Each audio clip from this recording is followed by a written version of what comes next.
Kalau untuk pekerja, upah minimum kabupaten kota (UMK) UMK. itu sebenarnya untuk mereka yang bekerja 0 sampai 12 bulan. Oh, setahun lah ya. Nah, kalau mereka yang sudah bekerja 13 bulan ke atas, Ya. bidang HI itu sedang bergencar-gencarnya mensosialisasikan agar perusahaan membuat struktur skala upah. Nah, itu dengan struktur skala upah, Aha. per periodik pekerja ini ada kenaikan gajinya. Ya. Jadi UMK jadi dasar, tapi kenaikan periodiknya ada. Ya, ya, ya. Kemudian masa kerjanya dihitung oleh perusahaan. Hmm.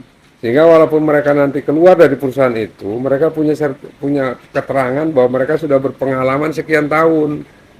Itu yang UMK-nya itu dibuat oleh wali kota dan bupati, diusulkan kepada gubernur, baru ditetapkan dengan surat keputusan gubernur. Jadi intinya UMK itu bukan ditetapkan angka dan lain sebagainya oleh gubernur, tapi gubernur mensahkan Hasil rekomendasi rekomendasi dari wali kota dan bupati. wali kota dan bupati. Bila itu sesuai dengan peraturan perundang-undangan, itu disahkan oleh gubernur. Kalau tidak sesuai dengan peraturan perundang-undangan, dikembalikan agar dikaji ulang untuk ditetapkan ulang. Dengan era digitalisasi dan era mekanisasi hari ini, Ya. investasi yang masuk ke Banten itu tidak merupakan investasi sebagaimana tahun 90-an kemarin yang padat karya. Di Banten ini walaupun tidak ada perusahaan yang melakukan PHK besar-besaran, Ya. tapi hari per hari, minggu per minggu, PHK itu terjadi. Ada. Data sampai dengan Agustus kemarin itu sudah 6.700 PHK yang ada di situ.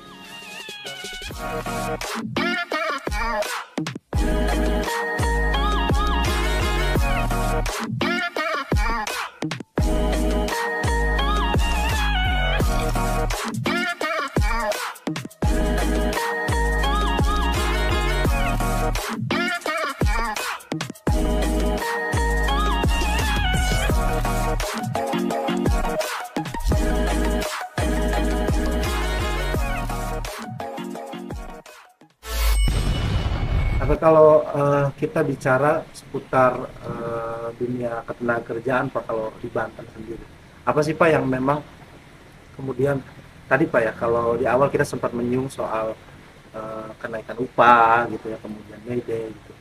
Selain itu apa sih Pak yang memang juga selalu menjadi atensi gitu Pak bagi para pekerja di Provinsi Banten sendiri Pak? Jadi kalau untuk pekerja, upah minimum kabupaten kota (UMK) UMK. itu sebenarnya untuk mereka yang bekerja 0 sampai 12 bulan. Oh, setahun lah ya. Nah, kalau mereka yang sudah bekerja 13 bulan ke atas, Ya. bidang HI itu sedang bergencar-gencarnya mensosialisasikan agar perusahaan membuat struktur skala upah. Nah, itu dengan struktur skala upah, Aha. per periodik pekerja ini ada kenaikan gajinya. Ya. Jadi UMK jadi dasar, tapi kenaikan periodiknya ada. Ya, ya, ya. Kemudian masa kerjanya dihitung oleh perusahaan. Hmm. Sehingga walaupun mereka nanti keluar dari perusahaan itu, mereka punya keterangan bahwa mereka sudah berpengalaman sekian tahun. Itu yang dibutuhkan oleh pekerja. Dari struktur skala upah. Agar upahnya nggak stagnan Pak. Iya. Sehingga kan dengan UMK itu pasti harus naik nanti upah mereka juga. Ya. Tapi untuk yang 13 bulan ke atas, maka perusahaan wajib menyusun struktur dan skala upah.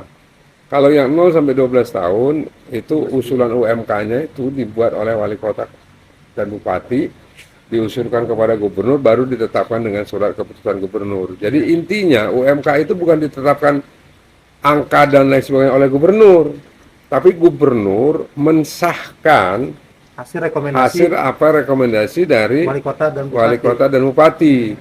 Bila itu sesuai dengan peraturan perundang-undangan, itu disahkan oleh gubernur. Kalau tidak sesuai dengan peraturan perundang-undangan, dikembalikan agar dikaji ulang untuk ditetapkan ulang. Iya.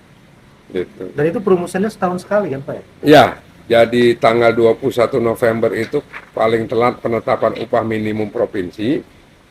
21 Tanggal November. 30 November itu paling telat penetapan upah minimum kabupaten kota.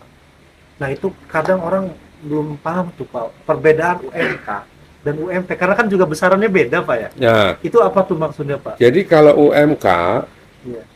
itu upah minimum untuk pekerja yang 0 sampai 12 bulan yang harus dibayarkan oleh pengusaha atau pemberi kerja, Iya.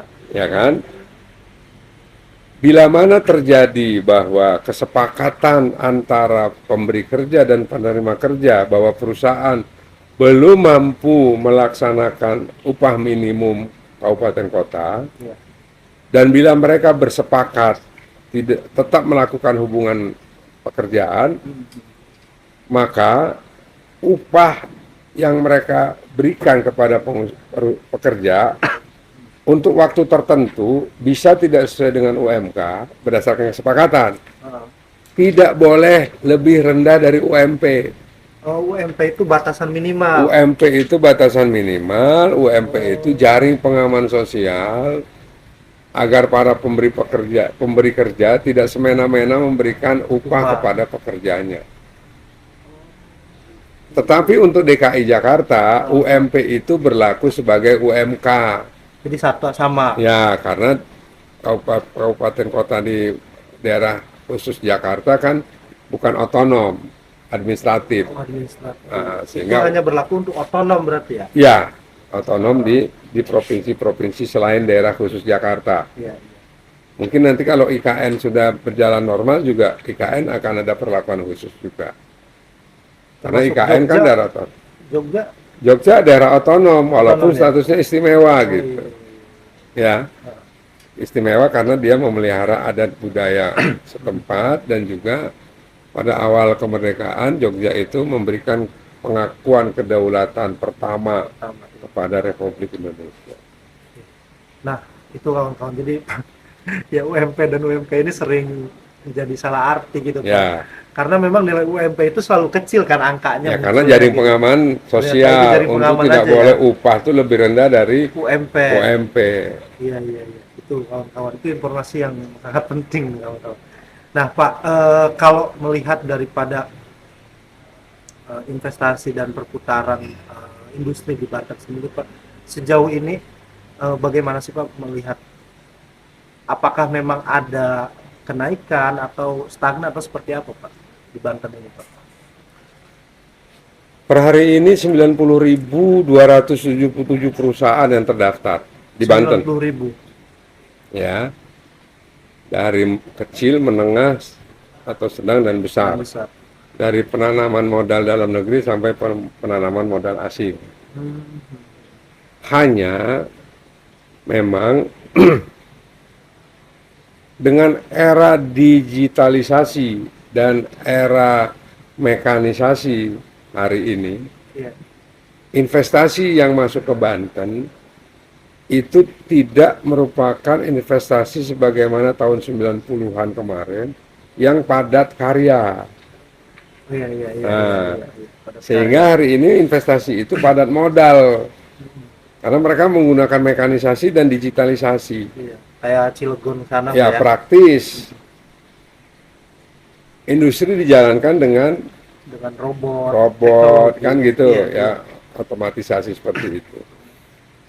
Inilah yang menyebabkan terkadang kenapa investasi yang masuk besar di Banten tidak signifikan dengan penyerapan tenaga kerja yang dilakukan bila perusahaan itu berjalan.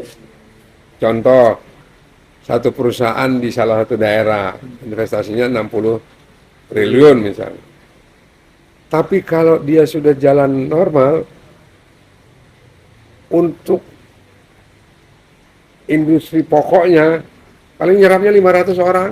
Iya Pak, memang sepi kalau padat modal itu. Ya kan? Iya. Nah, yang banyak itu mungkin pendukungnya. Iya. Sampai misalkan 10 ribuan itu pendukungnya. Tapi kalau main industrialnya, yang ngelola itunya, Iya. berkisar 500-600 orang saja. Semuanya mekanisasi kok. Tapi memang itu nggak ada pengaturan Pak. Artinya ketika industri masuk ini padat modal harusnya sekian, padat karya sekian itu. Kalau berapa jumlah pegawai yang diterimanya nggak ada aturan. eh, Tapi melaporkan berapa perkiraan tenaga kerja yang akan dibutuhkan itu wajib dicantumkan dalam pengurusan izin berinvestasi. Nah, kemudian di pihak lain pun di Banten ini walaupun tidak ada perusahaan yang melakukan PHK besar-besaran, iya, tapi hari per hari, minggu per minggu, PHK itu terjadi. Ada. Data sampai dengan Agustus kemarin, itu sudah 6.700 PHK yang ada di situ. dalam apa 1 tahun. Dalam tahun 2024 ini, 2024. Januari ke Agustus, sudah 6.700. Penyebab PHK macam-macam, Iya, iya. ya. Nah, kalau ke Alisnaker ada PHK itu sedih. Berarti menambah angka 6.000 pengangguran, sedangkan yang lama juga belum tersalurkan, ditambah dengan lulusan sekolah dan perguruan tinggi. Jadi 3 sumber itu menyebabkan Banten 2 tahun ini tingkat pengangguran terbukanya se-Indonesia itu selalu ranking 1. Bukan prestasi yang membanggakan ranking 1 juga. Iya, Jadi tidak semua ranking 1 itu membanggakan, enggak. Barang ranking 1-nya tingkat pengangguran terbuka, sedih yang ada. Iya, iya. 7,02%. Diperkirakan 7,02 itu hasil sensus BPS, lebih kurang 425.000 warga Banten dari 6,2 juta angkatan kerja itu nganggur. Sekian 7%-an ya, berapa persen? 7,02%. Dari sekitar 6,2 juta angkatan kerja Banten itu penganggur. Harusnya relatifnya berapa Pak agar angka itu bisa menurun gitu? Berapa persen? Ya kita mau ya paling tidak rata-rata nasional 3%. 3%. Nah.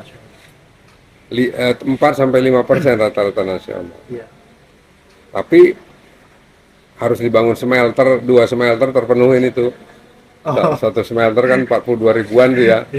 Tapi kan nggak ada potensinya untuk itu di Banten. Iya, iya.